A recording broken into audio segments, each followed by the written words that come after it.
Right, I'm going to show you how easy it is to book a meeting directly in your Outlook calendar with Hubstar Connect. So I just go to the day that I want my meeting. It's a lunchtime meeting.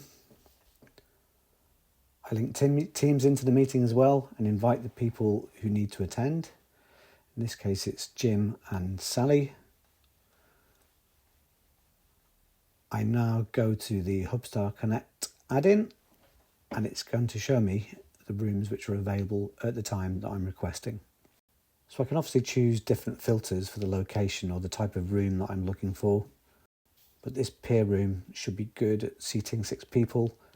So I'm going to select it. It's an internal meeting. I've got the attendees already there. It's a lunch meeting. So it's telling me that this room is going to require a 15-minute clear-up time for that. But I'm going to add some fish and chips. I'd better put a budget code in for that. I can ask for anything else at this point as well. We'll have a tray of coffee. And obviously the workflow behind the scenes will be in place for this.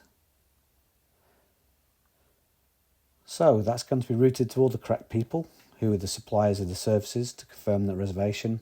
And I literally just send it.